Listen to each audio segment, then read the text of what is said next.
The Iran-Israel proxy conflict, also known as the Iran-Israel proxy war or Iran-Israel Cold War, is an ongoing proxy conflict between Iran and Israel.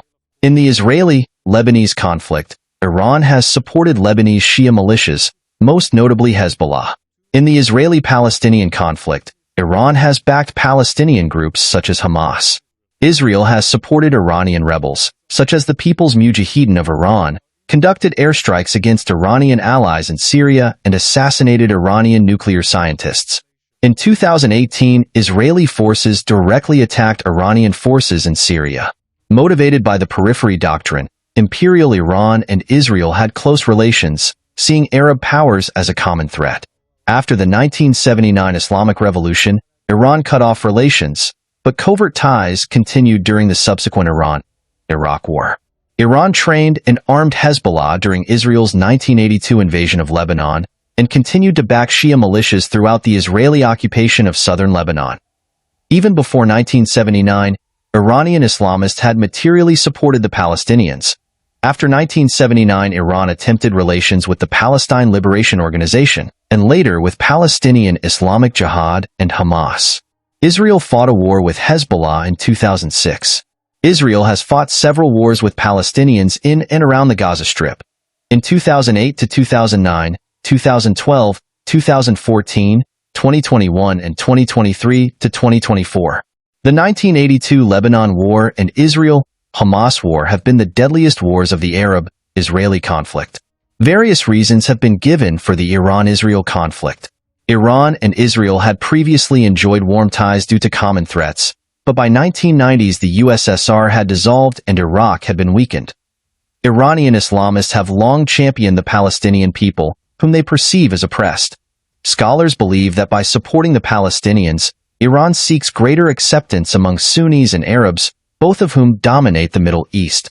Ideologically, Iran seeks to replace Israel with a one-state solution, though Iran has at times also supported the two-state solution, 51, and has predicted Israel's demise.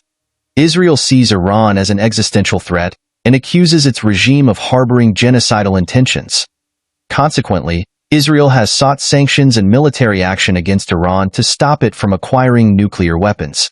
Background: Iranian Islamists have a long history of sympathizing with the Palestinians. In 1949, Iranian Ayatollah Mahmoud Taleghani visited the West Bank and was moved by the plight of Palestinian refugees. Taleghani then began advocating for Palestinians inside Iran in the 1950s and 1960s. After the 1967 war, Taleghani started raising funds, e.g. zakat, inside Iran to be sent to Palestinians. The Iranian government at the time was alarmed at these activities, and SAVAK documents indicate that the government believed that the Iranian public was sympathetic to the Palestinian people. Likewise, Ruhollah Khomeini championed the Palestinian people before he became Iran's supreme leader in 1979.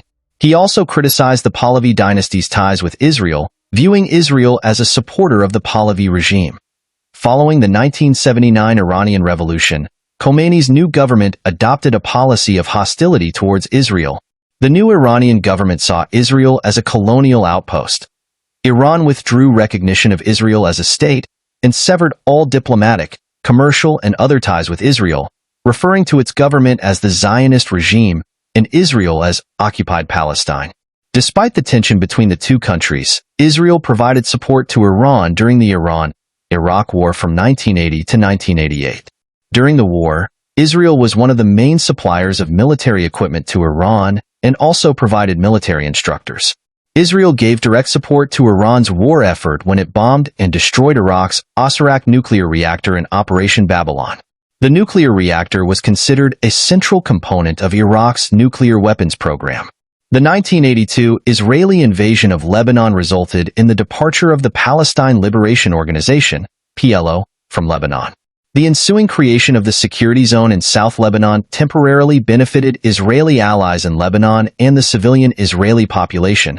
The Galilee suffered fewer violent attacks by Hezbollah than previously by PLO in the 1970s, hundreds of Israeli civilian casualties. Citation needed, however, the wholesale massacres perpetrated by Israeli proxies, the Maronite Lebanese forces and right-wing phalangists, against Lebanese Shias had as a long-term consequence the emergence of a homegrown Lebanese, rather than Palestinian, resistance movement within South Lebanon, which by the second half of the 1990s was posing more strategic trouble to Israel than the PLO could pose in the 1970s. History. Relationship with PLO. Starting in the 1960s, many Iranians, both leftist and religious, had volunteered to fight against Israel with various Palestinian organizations, including the Palestinian Liberation Organization. Some of these volunteers, who had received training in Lebanon and Jordan, then returned to Iran to fight against the Shah. Yasser Arafat visited Iran on February 17, 1979, becoming the first foreign leader to visit the country after the Islamic Revolution. During Arafat's visit, Iran severed ties with Israel and expelled Israeli diplomats.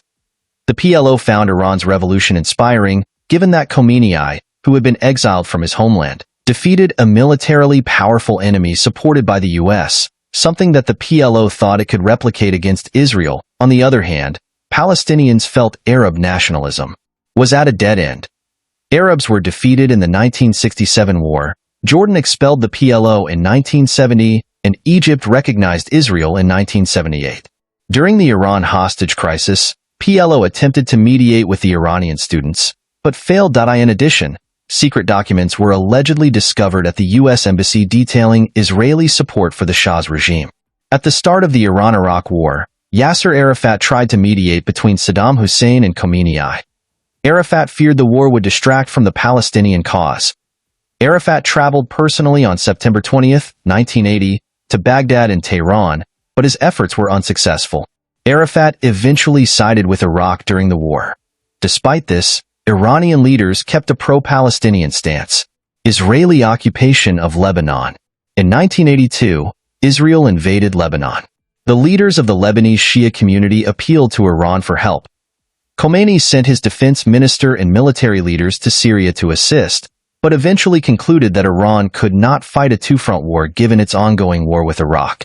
Despite Israeli success in eradicating PLO bases and partial withdrawal in 1985, the Israeli invasion had actually increased the severity of conflict with local Lebanese militias and resulted in the consolidation of several local Shia Muslim movements in Lebanon, including Hezbollah and Amal, from a previously unorganized guerrilla movement in the south. Over the years, military casualties of both sides grew higher, as both parties used more modern weaponry, and Hezbollah progressed in its tactics.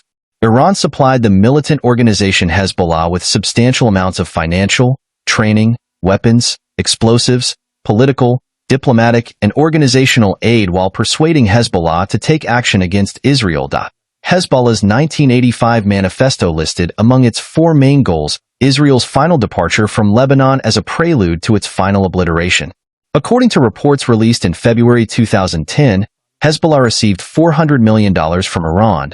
By the early 1990s, Hezbollah, with support from Syria and Iran, emerged as the leading group in military power, monopolizing the directorship of the guerrilla activity in South Lebanon conflict. Since the Israeli withdrawal from southern Lebanon and takeover of Hezbollah over the assets of the South Lebanon Army in May 2000, the conflict continued at low level, centered around Shabaa Farms, a small region on the Hermon mountain slope.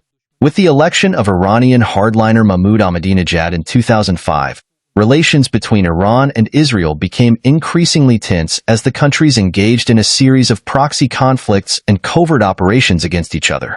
2006 war.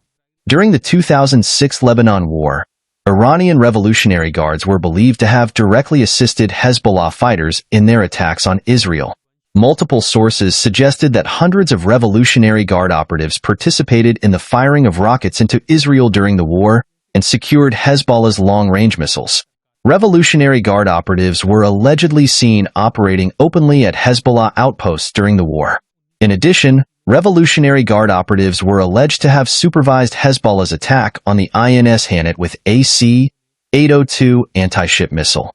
The attack severely damaged the warship and killed 4 crewmen. It is alleged that between 6 and 9 Revolutionary Guard operatives were killed by the Israeli military during the war. According to the Israeli media, their bodies were transferred to Syria and from there flown to Tehran. On September 6, 2007, the Israeli Air Force destroyed a suspected nuclear reactor in Syria, with 10 North Koreans reportedly killed. Evolving Iranian support to Hamas. During and immediately after the Gaza war, the Israeli Air Force, with the assistance of Israeli commandos, was reported to have allegedly carried out 3 airstrikes against Iranian arms being smuggled to Hamas through Sudan, as Iran launched an intensive effort to supply Hamas with weapons and ammunition. Israel hinted that it was behind the attacks. 2 truck convoys were destroyed, and an arms-laden ship was sunk in the Red Sea. On November 4, 2009, Israel captured a ship in the eastern Mediterranean Sea and its cargo of hundreds of tons of weapons allegedly bound from Iran to Hezbollah. Proxy conflicts and sabotage. In 2010, a wave of assassinations targeting Iranian nuclear scientists began. The assassinations were widely believed to be the work of Mossad, Israel's foreign intelligence service. According to Iran and global media sources, the methods used to kill the scientists is reminiscent of the way Mossad had previously assassinated targets. The assassinations were alleged to be an attempt to stop Iran's nuclear program, or to ensure that it cannot recover following a strike on Iranian nuclear facilities. In the first attack, particle physicist Masoud Ali Mohammadi was killed on January 12, 2010 when a booby-trapped motorcycle parked near his car exploded. On October 12, 2010, an explosion occurred at an IRGC military base near the city of Karamabad, killing 18 soldiers. On November 29, 2010, 2 senior Iranian nuclear scientists, Majid Shahriari and Faridun Abbasi, were targeted by hit men on motorcycles, who attached bombs to their cars and detonated them from a distance. Shahriari was killed, while Abbasi was severely wounded. On July 23, 2011, Dariush Rezanejad was shot dead in eastern Tehran. On January 11, 2012, Mostafa Ahmadi Roshan and his driver were killed by a bomb attached to their car from a motorcycle. In June 2010, Stuxnet, an advanced computer worm, was discovered. It is believed that it had been developed by US and Israel to attack Iran's nuclear facilities. In a study conducted by ISIS, it is estimated that Stuxnet might have damaged as many as 1,000 centrifuges, 10% of all installed, in the Natanz enrichment plant. Other computer viruses and malware, including Duku and Flame, were reportedly related to Stuxnet. Iran claims that its adversaries regularly engineer sales of faulty equipment and attacks by computer viruses to sabotage its nuclear program. On March 15, 2011, Israel seized a ship from Syria bringing Iranian weapons to Gaza. In addition, the Mossad was also suspected of being responsible for an explosion that reportedly damaged the nuclear facility at Isfahan. Iran denied that any explosion had occurred, but the Times reported damage to the nuclear plant based on satellite images, and quoted Israeli intelligence sources as saying that the blast indeed targeted a nuclear site, and was no accident. Hours after the blast took place, Hezbollah fired 2 rockets into northern Israel. The Israel Defense Forces reacted by firing 4 artillery shells at the area from where the launch originated. It was speculated that the attack was ordered by Iran and Syria as a warning to Israel. The Israeli attack was reported to have killed 7 people, including foreign nationals. Another 12 people were injured, of whom 7 later died in hospital.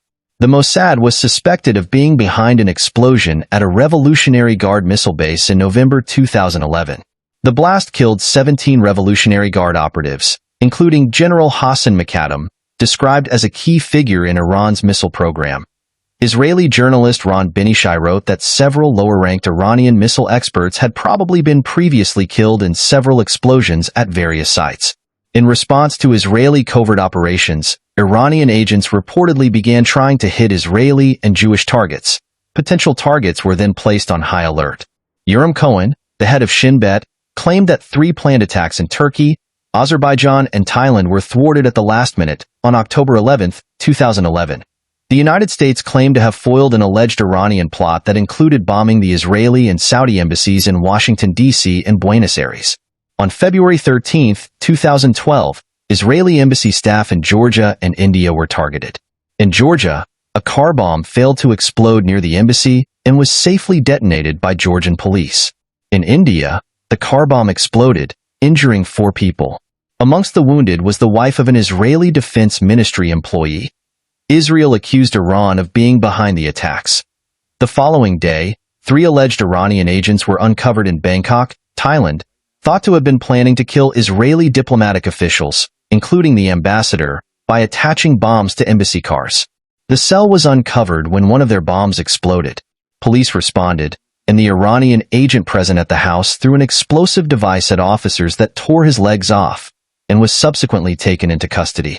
A second suspect was arrested as he tried to catch a flight out of the country, and the third escaped to Malaysia, where he was arrested by Royal Malaysian Police. Thai police subsequently arrested 2 people suspected of involvement. Indian police arrested a Delhi-based journalist in connection with February's car bomb, which injured 4 Israelis including the wife of an Israeli diplomat. Journalist Syed Mohammed Kazmi was arrested on March 6, 2012, after being in contact with a suspect that police believe might have stuck a magnetic bomb to the diplomat's car. It is said Kazmi was an Indian citizen who worked for an Iranian publication. On July 18, 2012, a bus carrying Israeli tourists in Bulgaria was destroyed in a bombing attack that killed 5 Israeli tourists and the Bulgarian driver, and injured 32 people.